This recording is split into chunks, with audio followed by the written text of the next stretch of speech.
रामपुर एक छोटा सा गांव था, पहाड़ों के बीच बसा हुआ। जिंदगी सिंपल थी, सदियों से वैसी ही। फिर आया राघव। वो एक कलाकार था, एक अजनबी इन इलाकों के लिए। उसने एक पुरानी वीरान झोपड़ी में अपना स्टूडियो बनाया। लोग राघव की तरफ खींचे चले जाते थे। उसकी आंखों में एक अजीब सी गहराई थी, जैसे वो आपके पार देख सकता हो। उसकी पेंटिंग्स कमाल की थी, बिल्कुल जिंदा लगती थी, एक अजीब सी एनर्जी से भरी हुई। राघव कभी अपने पास्ट के बारे में बात नहीं करता था। कहानियां सुनाई देती थी अंधेरे में छिपे उसके जीवन की। कुछ लोग कहते थे कि वो किसी दुर्घटना से भागकर आया है, कला में शांति ढूंढने। उसकी पेंटिंग्स, वो कहते थे, उसके इकलौते साथी हैं। मेरा गांव की सुंदरी थी, जवान, खुश मिजाज, सबकी आंखों का तारा। एक दिन वो राघव से मिली। वो उसकी पेंटिंग से, उनकी गहराई से मोहित हो गई।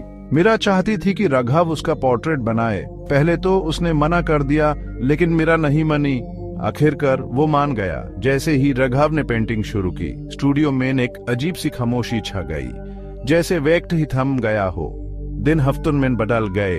पोर्ट्रेट अब पूरा होने वाला था। कैनवस पर मीरा की तस्वीर उभार कर आई, उसकी आंखें जैसे आपको फॉलो कर रही हो, लेकिन उसकी मुस्कान में कुछ अजीब सा था। एक जानकार मुस्कान, राजों से भरी।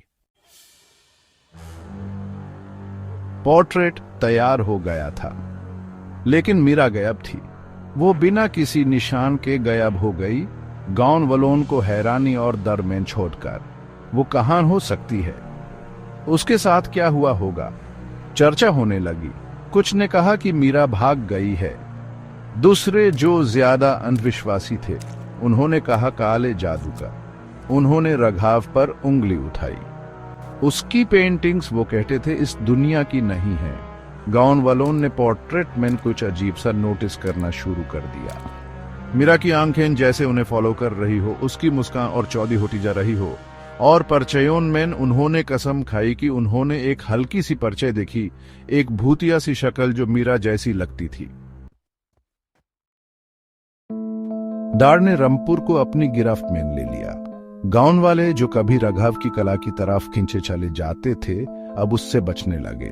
वो उस जादूगर समझने लगे, एक ऐसा आदमी जिसने मीरा की आत्मा चुरा ली थी। राघव चुप रहा, उसकी आंखों में एक अजीब सी उदासी थी।